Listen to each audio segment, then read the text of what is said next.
Welcome to Part 2 of Lecture 3, Radioactive Decay Kinetics for Chemistry 312. This is the second part of the three-part series for Lecture 3. Lecture 3, Part 2 uses the same reading as the other part of Lecture 3, Modern Nuclear Chemistry, Chapter 3 and Chapter 17.7, and Nuclear and Radiochemistry, Chapters 4 and 5. This lecture, Part 2, is going to cover equations. We're going to look at mixtures, equilibrium, and branching. We're also going to introduce an equation that we can use to calculate parent-daughter decays and decay chains.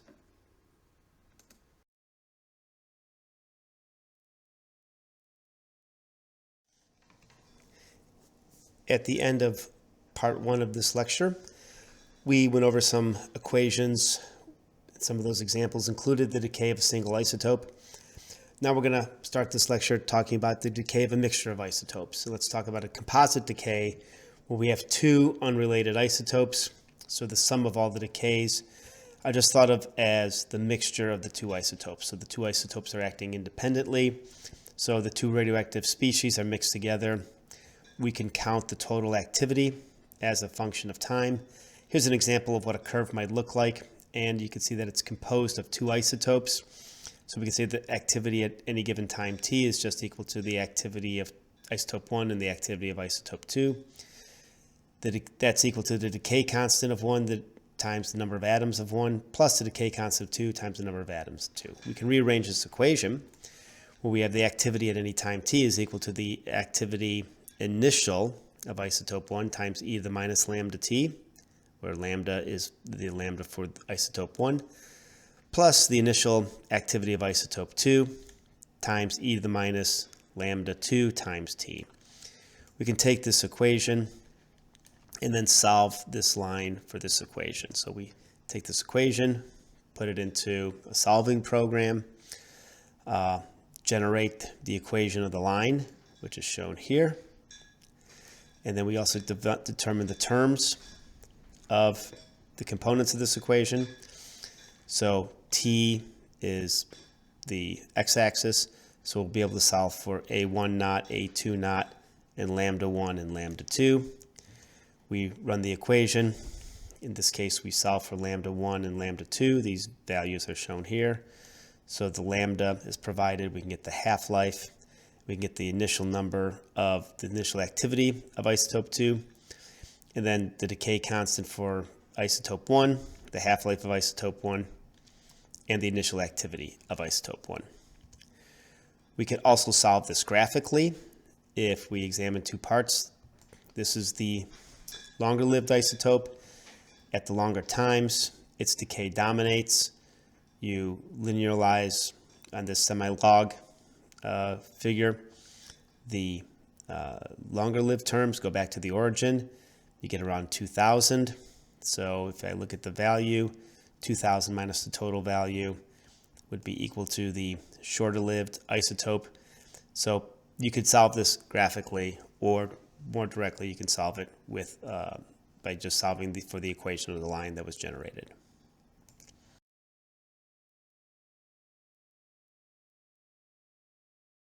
Now we can expand these equations into related decays, in other words, a parent and progeny, daughter decay.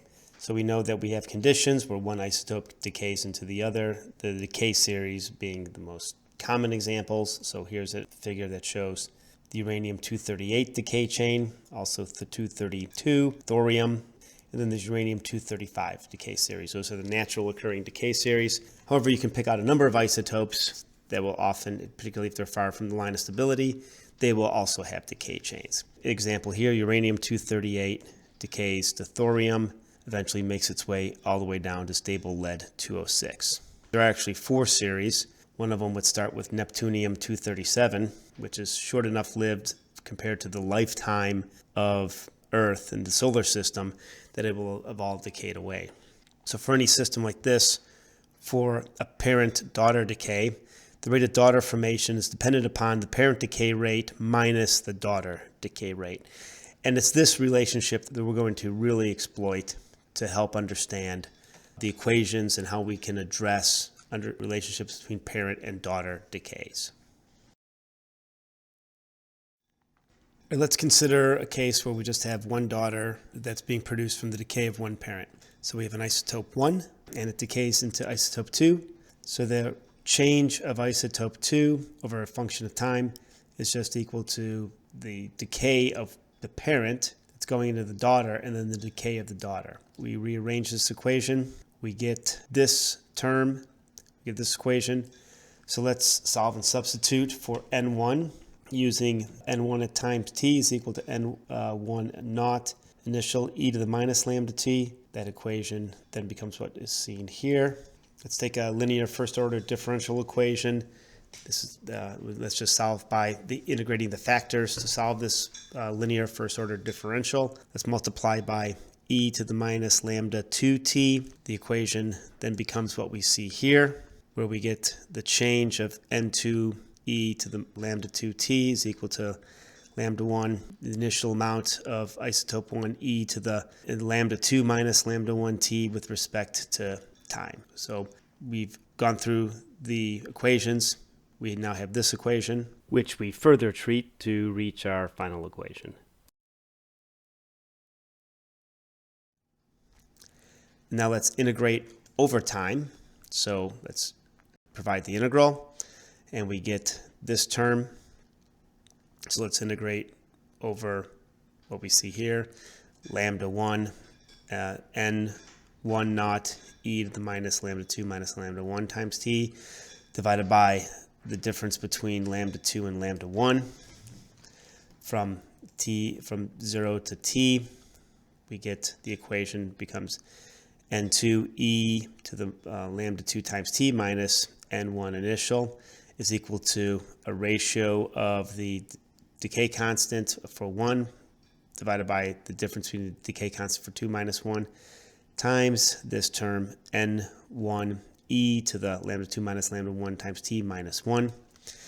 Multiply by e to the minus lambda 2 times t and solve for n2. Remember, we're talking about the daughter, so we're looking for n2.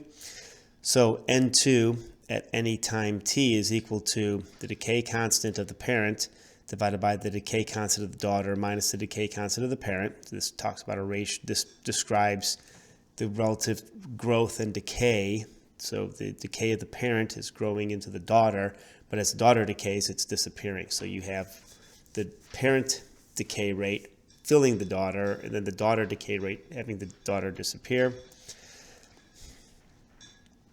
And the initial amount of the parent times e to the minus lambda 1 times t minus e to the minus lambda 2 times t plus any amount of the daughter that is originally present. So let's consider that term also. So now we have this relationship where we can use to provide an understanding of how much daughter is present at a given time t based upon an initial amount of parent and even an initial amount of daughter.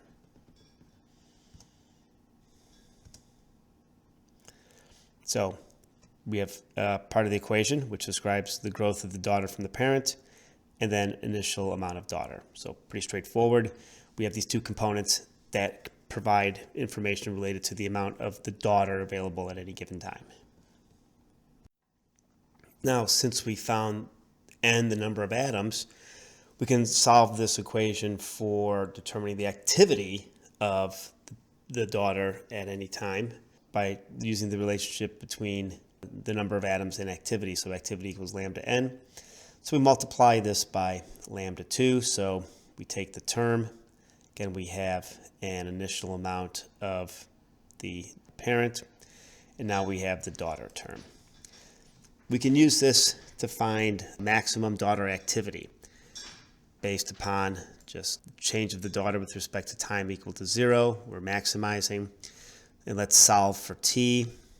We have the equation where the time that it takes to reach this maximum is equal to the natural log of the ratio of the decay constants divided by the difference of the decay constants. And that's not too surprising. We don't need to understand the amount of material that's available, parent or daughter. for it to reach a maximum amount of daughter, all it is a ratio and a difference of the decay constants of the parent and the daughter. We can use this equation, input data that says if I have a generator, for instance, I'm making technetium-99m, which is a 6-hour half-life from the decay of molybdenum-99, so this is the parent, this is the daughter. Find the time for the maximum daughter activity. Well, we just plug in the lambda 2, which is the technetium. Lambda 1 is the molybdenum. We make sure the units are the same, days and hours. So make sure you convert this hours into days. And this basically says in about a day, this has reached a maximum. And this is actually a useful consideration, useful term. Technetium-99m is a workhorse for radiopharmaceuticals. It's sent to medical centers as molybdenum-99 on a generator. That generator, the molybdenum decays into technetium-99m. Molybdenum is decaying with a 2.75 day half-life. Technetium is a half-life of 6 hours.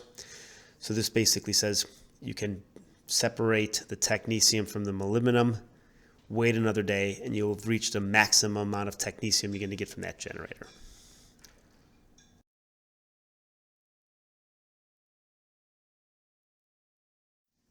In the previous slide, we used a differential to evaluate conditions where maximum amount of daughter would be created from the decay of a parent.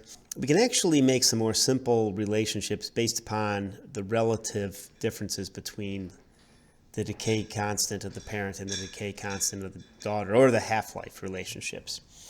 So in other words, there are relationships where if the half-life of the parent is much longer than the half-life of the daughter, you can simplify some of the equations. So let's take a few conditions. For instance, the simplest one would be that there's no daughter decay. The number of daughter atoms is just due to the decay of the parent. Daughter atoms keep growing and the parent value keeps decreasing. So this is where if I had an isotope that was decaying directly into a stable daughter, that would be the case. And let's say if the daughter is radioactive, there's a few different cases where there's no equilibrium. Equilibrium means that eventually relationship between the decay of the parent and the decay of the daughter would be established. If the parent is shorter lived than the daughter, or if the decay constant of the parent is much larger than the daughter, no equilibrium is attained. Daughter reaches a maximum activity when this condition is solved. But imagine you have a condition where the parent has a half-life of a second and the daughter has a half-life of a year. So within 10 seconds, all the parents decay and all those atoms are now daughter atoms where its half-life is a year. So within a year, half those daughter atoms will decay. So initially, you'll get this burst of parent activity, then decay will be solely based upon the decay of the daughter. Another relationship is where the parent half-life is greater than the daughter half-life. And we'll see that there's actually two types of relationships that we can describe this way. One is transient equilibrium.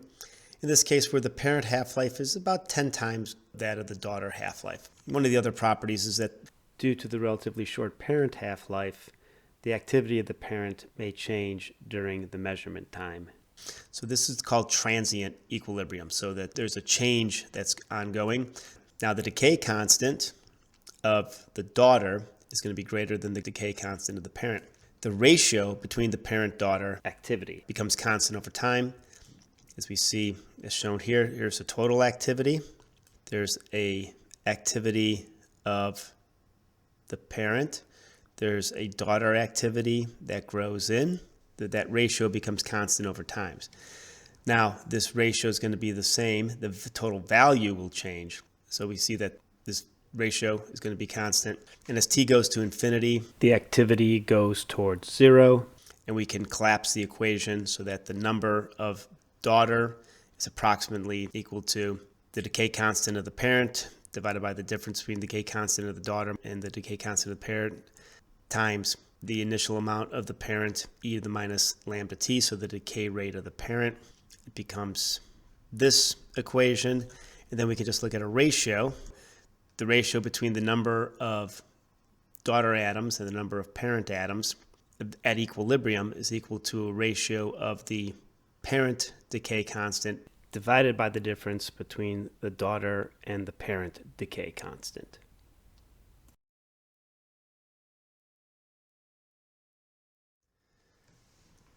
Now, imagine we have a condition where the parent is much, much longer lived than the daughter, and generally what this means is that over an observed time frame, the parent activity doesn't change. So imagine you're measuring something that has a half-life of 1,000 years, 10,000 years, and you're measuring it for 100 hours. You're not going to see the amount of change that is going to occur in that parent won't be observable, but the daughter will grow in. So you may have an amount of parent, B shown here, the daughter grows in, and then the total activity is basically twice the parent activity. So in this case, the parent does not measurably decrease in many daughter half-lives. We see that that seems to be the case. And then we have this relationship. We just took this relationship from the from the transient equilibrium, and lambda 2 minus lambda 1. Lambda 1 is a very small number. It's fundamentally just equal to lambda 2. So we get these relationships where n, the number of daughter atoms divided by the number of parent atoms, is just equal to a ratio of the decay constants. And we actually see that what we get over time is that the activities of the two become constant. Because if I were to take this equation, n1 lambda 1 is equal to n2 lambda 2.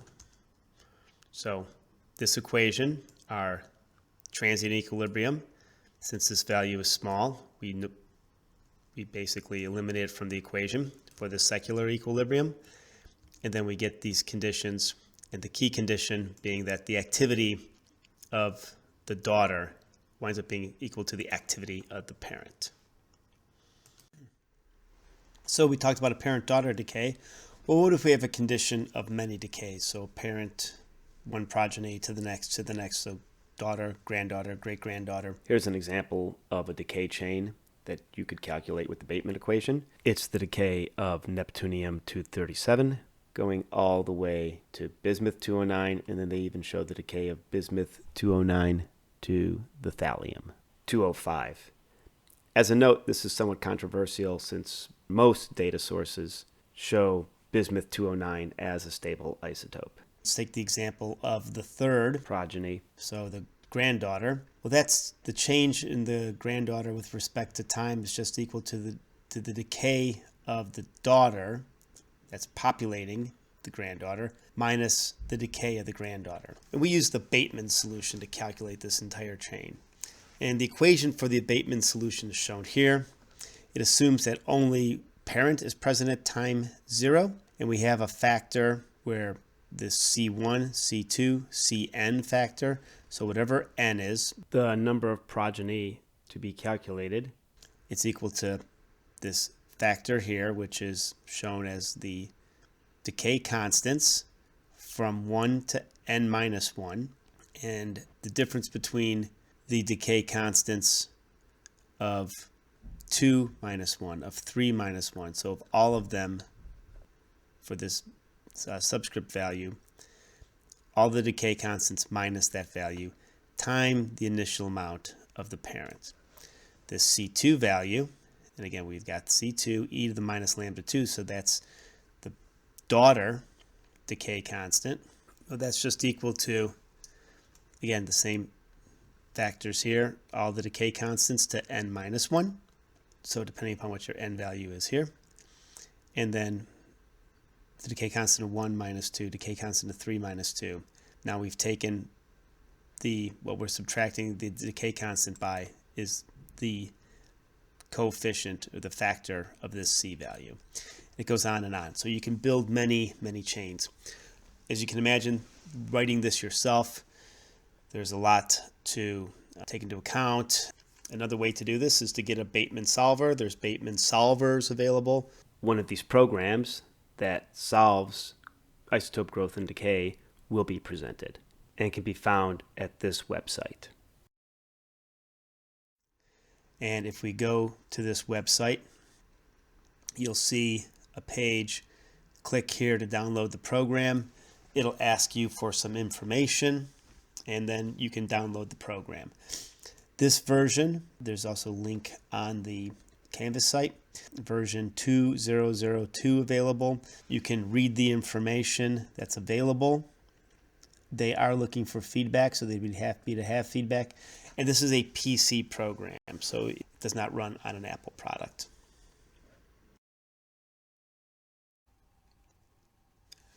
We'll use the other ERG program, version 2.002, which is copyright from 2012, to provide an example of just the decay of atoms as opposed to activity. So let's pick an isotope to start with. Let's select zirconium-95. So we select the element, then we select the isotope, zirconium-95, niobium-95, molybdenum-95, beta, 2 betas, and a stable molybdenum-95. The input data isn't done by clicking on this bar. It's done through the table. So let's just say there's 100 atoms of zirconium, fundamentally a percentage. And let's also include the molybdenum into the output since we're talking about atoms. Let's click on the parameters, pull up the parameters. Let's go for 200 days, shown here. The half-life is 64 days, 34 days, and stable. So we should see some growth and decay in this period. Select that. Let's calculate it. Here comes the graph. And sure enough, we see that zirconium decays, the niobium reaches a maximum, then starts to decay, and the molybdenum does nothing but increase since it's stable. We can select this bar. If I move this around, I get the day and the amount of the zirconium, niobium, molybdenum. I can see that the niobium, I can see where it kind of reaches a maximum, then where it starts going down, and I can quantify that. Just like the other program, I can evaluate the data. So here's an example of the amount of atoms as a function of time. Obviously, this value should be 0, but we go through and we can see that zirconium does nothing but decrease. Molybdenum goes up, reaches a maximum, then starts decreasing, and molybdenum just increases. It does not decay. And just like the other program, we can export the data. I can export it as a CSV file. There's also some data libraries. I can look at the emissions, the alpha. I can select an isotope alpha, beta, and the gamma emissions for the isotope.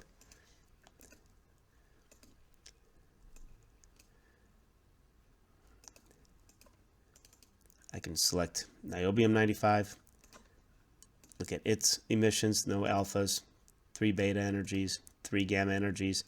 I get the energies and the decay probabilities. I can also look up atom, if I just have a gamma decay, I can write in, for instance, a gamma decay, 661.6 keV. I can do a tolerance of 0.1 keV, so it'll be 661.5 to 661.7. It pulls up all these values. So if I was interested in, if I just saw a gamma line, for instance, cesium-137, that's the gamma that I'm thinking of, I can get that gamma and also its decay probability.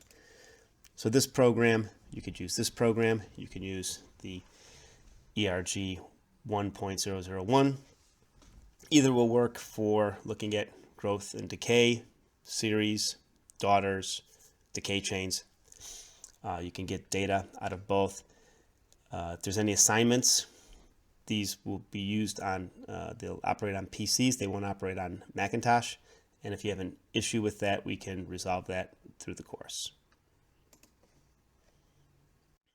One of the terms we discussed in the example of the uranium-238 decay is branching decay. And this showed a condition where an isotope will decay by two different routes. Alpha and beta was the example that was shown in that decay. Now, if you look up an isotope on the chart of the nuclides, you're only going to find one half-life. So an isotope only has one half-life, therefore it only has one decay constant. But actually what that decay constant is, it's fundamentally a sum of all the decay constants. However, often only one decay constant dominates. It's fundamentally equal to the observed decay constant. So that half-life is the observed half-life.